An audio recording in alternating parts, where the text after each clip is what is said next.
Hello all, PSC turning പോയിൻറ്റിൻ്റെ പുതിയൊരു വീഡിയോയിലേക്ക് എല്ലാവർക്കും സ്വാഗതം. നമ്മൾ ഇന്നത്തെ വീഡിയോയിൽ കറണ്ട് അഫയേഴ്സുമായി ബന്ധപ്പെട്ട ഒരു മോക്ക് ടെസ്റ്റാണ് ചെയ്യുന്നത്. എല്ലാവരും വീഡിയോ പൂർണ്ണമായി കാണാൻ ശ്രമിക്കുക. വീഡിയോ ഇഷ്ടപ്പെട്ടാൽ ലൈക്ക് ചെയ്യാൻ മറക്കരുത്. ഇതുപോലെയുള്ള കൂടുതൽ വീഡിയോകൾക്കായി ഞങ്ങളുടെ ചാനൽ സബ്സ്ക്രൈബ് ചെയ്യണേ.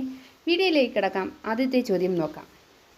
വൈക്കം മുഹമ്മദ് ബഷീർ സ്മാരക സമിതിയുടെ 2023 ബഷീർ ബാല്യകാല സഖി പുരസ്കാരം ലഭിച്ചതാർക്ക്? ഉത്തരം ഓപ്ഷൻ ബി ആണ് ശ്രീകുമാരൻ തമ്പി. ശ്രീകുമാരൻ തമ്പിക്കാണ് വൈക്കം മുഹമ്മദ് ബഷീർ സ്മാരക സമിതിയുടെ 2023 ബഷീർ ബാല്യകാല സഖി പുരസ്കാരം ലഭിച്ചത്. വൈക്കം മുഹമ്മദ് ബഷീർ സ്മാരക സമിതിയുടെ 2023 ബഷീർ ബാല്യകാല സഖി പുരസ്കാരം ലഭിച്ചത് ശ്രീകുമാരൻ തമ്പിക്കാണ്. അടുത്ത ചോദ്യം നോക്കാം. UN fund four population activities തയ്യാറാക്കിയ ലോക ജനസംഖ്യയുടെ സ്ഥിതി 2024 അനുസരിച്ച് ഇന്ത്യയിലെ ജനസംഖ്യയുടെ എത്ര ശതമാനം പേരാണ് 14 വയസ്സ് വരെ പ്രായമുള്ളവർ? ഉത്തരം ഓപ്ഷൻ ബി ആണ് 24. UN fund four population activities തയ്യാറാക്കിയ ലോക ജനസംഖ്യയുടെ സ്ഥിതി 2024 അനുസരിച്ച് ഇന്ത്യയിലെ ജനസംഖ്യയുടെ 24% പേരാണ് 14 വയസ്സ് വരെ പ്രായമുള്ളവർ. അപ്പോൾ UN fund four population activities തയ്യാറാക്കിയ ലോക ജനസംഖ്യയുടെ സ്ഥിതി 2024 അനുസരിച്ച് ഇന്ത്യയിലെ ജനസംഖ്യയുടെ 24% പേരാണ് 14 വയസ്സ് വരെ പ്രായമുള്ളവർ. അടുത്ത ചോദ്യത്തിലേക്ക് കിടക്കാം.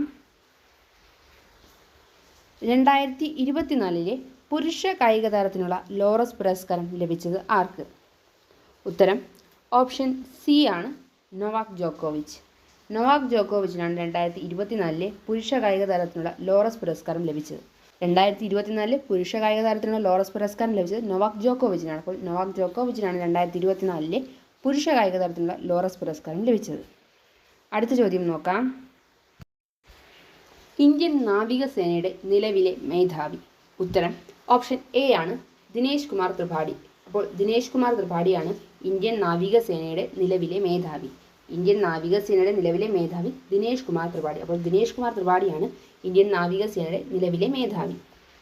അടുത്ത ചോദ്യം നോക്കാം. ചൈനയിലെ ഷാങ്ഹായിൽ നടന്ന 2024 അമ്പെയ്ത്ത് ലോകകപ്പിൽ റീകർവ് ഇനത്തിൽ സ്വർണം നേടിയ ഇന്ത്യൻ ടീമിൽ ഉൾപ്പെടാത്ത വ്യക്തി ആരാണ്? ഉത്തരം ഓപ്ഷൻ ഡി ആണ് അതാനുദാസ്. അപ്പോൾ ചൈനയിലെ ഷാങ്ഹായിൽ നടന്ന 2024 അമ്പെയ്ത്ത് ലോകകപ്പിൽ റീകർവ് ഇനത്തിൽ സ്വർണം നേടിയ ഇന്ത്യൻ ടീമിൽ ഉൾപ്പെടുന്നവരാണ് ധീരജ് ബൊമ്മദേവര, തരുൺദീപ് റായ്, പ്രവീൺ ജാദവ് എന്നിവർ. അപ്പോൾ ധീരജ് ബൊമ്മദേവര, തരുൺദീപ് റായ്, പ്രവീൺ ജാദവ് എന്നിവർ അടങ്ങിയ ടീമാണ് ചൈനയിലെ ഷാങ്ഹായിൽ നടന്ന 2024 അമ്പെയ്ത്ത് ലോകകപ്പിൽ റീകർവ് ഇനത്തിൽ സ്വർണം നേടിയ ടീമിൽ ഉൾപ്പെടുന്നവർ. അപ്പോൾ ചൈനയിലെ ഷാങ്ഹായിൽ നടന്ന 2024 അമ്പെയ്ത്ത് ലോകകപ്പിൽ റീകർവ് ഇനത്തിൽ സ്വർണം നേടിയ ഇന്ത്യൻ ടീമിൽ ഉൾപ്പെടുന്നവരാണ് ധീരജ് ബൊമ്മദേവര, തരുൺദീപ് റായ്, പ്രവീൺ ജാദവ് എന്നിവർ.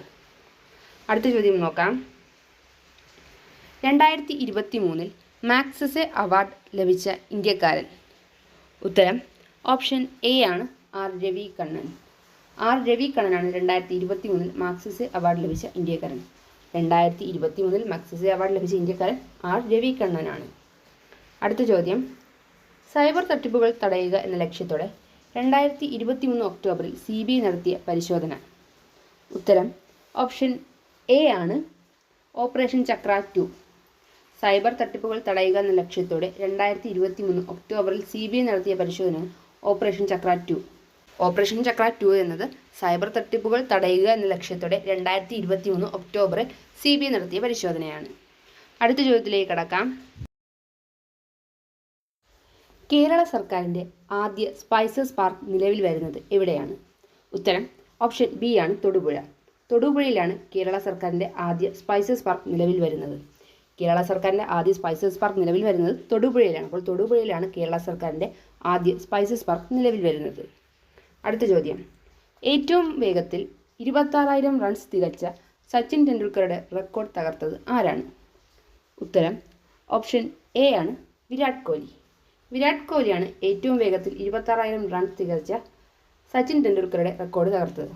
ഏറ്റവും വേഗത്തിൽ 26,000 റൺസ് തികച്ച സച്ചിൻ ടെണ്ടുൽക്കറുടെ റെക്കോർഡ് തകർത്തത് വിരാട് കോഹ്ലിയാണ്. അടുത്ത ചോദ്യം. അബാബിൽ ബാലിസ്റ്റിക് മിസൈൽ ഏതു രാജ്യത്തിൻ്റേതാണ്? ഉത്തരം ഓപ്ഷൻ സി ആണ് പാകിസ്ഥാൻ. അപ്പോൾ പാകിസ്ഥാൻ്റെ ballistic മിസൈലാണ് Ababil. Ababil ballistic missile പാകിസ്ഥാൻ്റെയാണ്. അപ്പോൾ അബാബിൽ ബാലിസ്റ്റിക് മിസൈൽ പാകിസ്ഥാൻ്റേതാണ്. അടുത്ത ചോദ്യം നോക്കാം. ശാസ്ത്രീയ സംഗീതത്തെ പ്രോത്സാഹിപ്പിക്കാനായി കൃഷ്ണവേണി സംഗീത നീരാഞ്ജനം സംഘടിപ്പിച്ച സംസ്ഥാനം. ഉത്തരം ഓപ്ഷൻ ഡി ആണ് ആന്ധ്രാപ്രദേശ്. അപ്പോൾ ആന്ധ്രാപ്രദേശാണ് ശാസ്ത്രീയ സംഗീതത്തെ പ്രോത്സാഹിപ്പിക്കാനായി കൃഷ്ണവേണി സംഗീത നീരാഞ്ജനം സംഘടിപ്പിച്ചത്. അപ്പോൾ ശാസ്ത്രീയ സംഗീതത്തെ പ്രോത്സാഹിപ്പിക്കാനായി കൃഷ്ണവേണി സംഗീത നീരാഞ്ജനം സംഘടിപ്പിച്ചത് ആന്ധ്രാപ്രദേശാണ്. അടുത്ത ചോദ്യം നോക്കാം. കേരളത്തിലെ സമ്പൂർണ്ണ ഹരിതോർജ്ജ സർവകലാശാലയാകുന്നത് ഏതാണ്? ഉത്തരം ഓപ്ഷൻ സി ആണ് കാർഷിക സർവകലാശാല. കാർഷിക സർവകലാശാലയാണ് കേരളത്തിലെ സമ്പൂർണ്ണ ഹരിതോർജ്ജ സർവകലാശാലയാകുന്നത്. അപ്പോൾ കേരളത്തിലെ സമ്പൂർണ്ണ ഹരിതോർജ്ജ സർവകലാശാലയാകുന്നത് കാർഷിക സർവകലാശാല. അടുത്ത ചോദ്യം നോക്കാം. മുൻ മുഖ്യമന്ത്രി ഉമ്മൻചാണ്ടിയുടെ ആത്മകഥ. ഉത്തരം ഓപ്ഷൻ എ ആണ് കാലം സാക്ഷി. അപ്പോൾ കാലം സാക്ഷി എന്നതാണ് മുൻ മുഖ്യമന്ത്രി ഉമ്മൻചാണ്ടിയുടെ ആത്മകഥ. അപ്പോൾ മുൻ മുഖ്യമന്ത്രി ഉമ്മൻചാണ്ടിയുടെ ആത്മകഥ കാലം സാക്ഷി. അപ്പോൾ മുൻ മുഖ്യമന്ത്രിയായ ഉമ്മൻചാണ്ടിയുടെ ആത്മകഥയുടെ പേര് കാലം സാക്ഷി എന്നാണ്.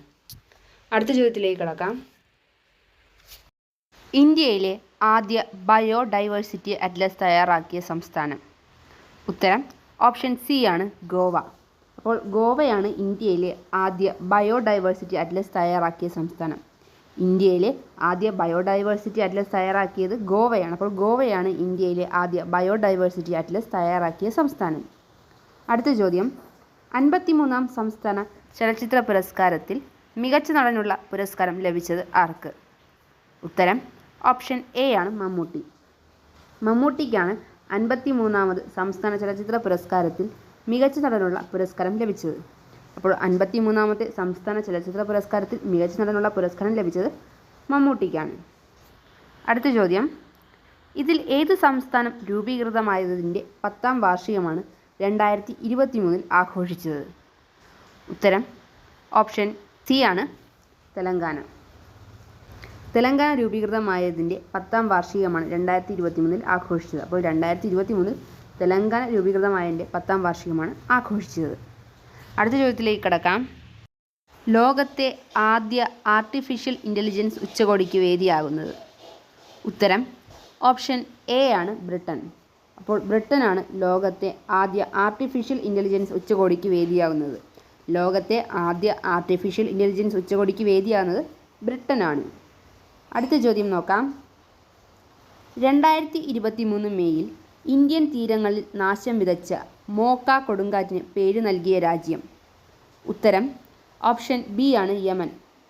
അപ്പോൾ യമനാണ് 2023 മെയ്യിൽ ഇന്ത്യൻ തീരങ്ങളിൽ നാശം വിതച്ച മോക്ക കൊടുങ്കാറ്റിന് പേര് നൽകിയത്. 2023 മെയ്യിൽ ഇന്ത്യൻ തീരങ്ങളിൽ നാശം വിതച്ച മോക്ക കൊടുങ്കാറ്റിന് പേര് നൽകിയത് യമനാണ്. അടുത്ത ചോദ്യത്തിലേക്ക് കടക്കാം. കേരള ട്രൈബൽ പ്ലസ് എന്ന പദ്ധതിയിലൂടെ മഹാത്മാഗാന്ധി ദേശീയ ഗ്രാമീണ തൊഴിലുറപ്പ് പദ്ധതി പ്രകാരമുള്ള 100 തൊഴിൽ ദിനങ്ങൾ പൂർത്തിയാക്കിയ പട്ടികവർഗ കുടുംബങ്ങൾക്ക് എത്ര തൊഴിൽ ദിനങ്ങളാണ് അധികമായി നൽകുന്നത്? ഉത്തരം ഓപ്ഷൻ എ ആണ് 100.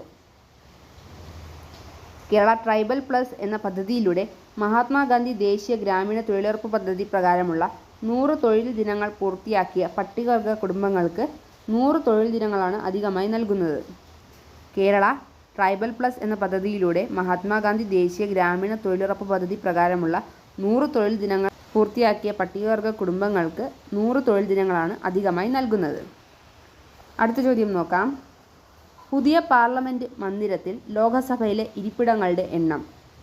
ഉത്തരം ഓപ്ഷൻ ഡി ആണ് 888. പുതിയ പാർലമെൻറ്റ് മന്ദിരത്തിൽ ലോക്സഭയിലെ ഇരിപ്പിടങ്ങളുടെ എണ്ണം 888 ആണ്. അപ്പോൾ 888 ഇരിപ്പിടങ്ങളാണ് പുതിയ പാർലമെൻറ്റ് മന്ദിരത്തിലെ ലോക്സഭയിലുള്ളത്. ഇന്നത്തെ വീഡിയോ ഇവിടെ തീരുകയാണ്. Thank you all for watching.